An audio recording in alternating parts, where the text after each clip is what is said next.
Okay, go. Today my present topic is how to get along with your roommate. And my purpose of having this topic is having a good relationship with your roommate. How many students in our class have a roommate? Oh, And do you know how we can have a good relationship with our roommate? Yes. Today I will discuss the ways you can get along well with your roommate. And here are some following steps for us to have a good relationship with your roommate. The first step is the first impression. You know, the first impression for people is very important.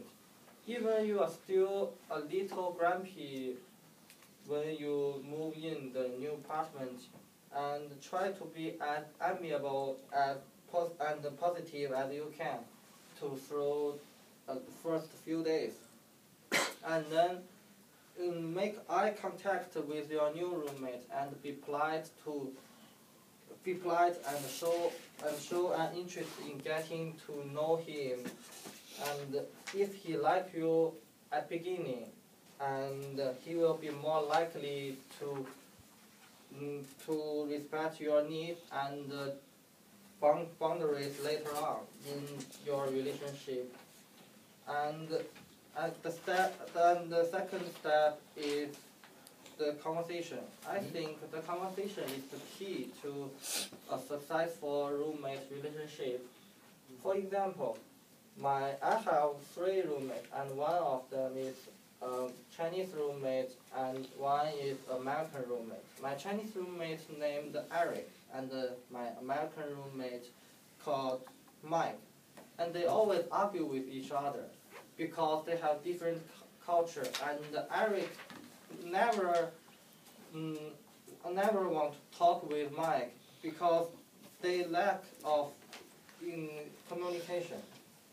And they always have some problems because of the lack of communication. Actually, my Chinese roommate Eric, his room always in mess, and he is a little slow. And sometimes he didn't clean his table after dinner, and Mike told him that is very rude, but he don't think so. And Mike tried to help him to do something he thinks is right, but Eric just think Mike just like his master, and want command him do something. And so, they don't have a good relationship because they don't communicate with each other.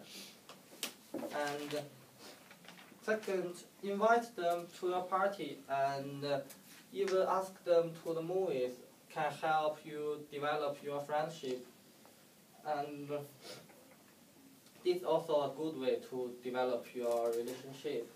And the step 3 is something need pay attention. The most important is never go in their room without their permission. That's very interesting, and that's very important, and also very rude. And be careful who you bring in your home, because when you want to make a party in your apartment, but your roommate wants to study alone at home, so you have a big problem because he wants to be quiet, but you will be noisy. So you need to discuss with him and solve this problem in a good way. And the last one is shut your cell phone off at night. And in other words, don't be noisy at night. Everyone needs a good sleep for work hard in next day.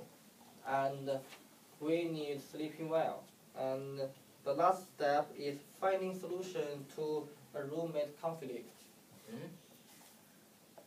But different people have different ways, different methods to find out the solution to roommate conflict. But you need to find your own way to communicate with your roommate and solve your problem.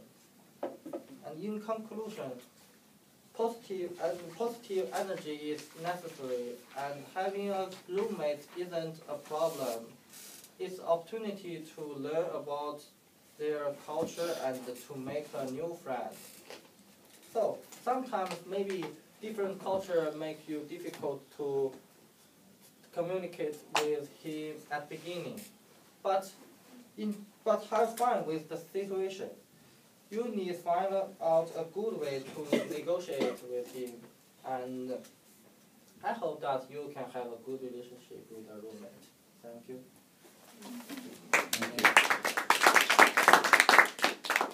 Any question? The first point is about first what? First impression. Impress. Impression. How to spell it?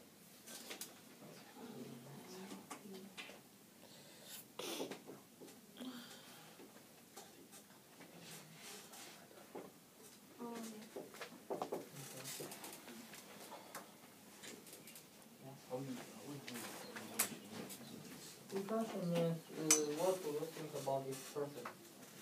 The first impression. When you see him, when you move him and you see him, and what do you think about him? Thank you. No question? Thank you. Thank you. Thank you. Okay.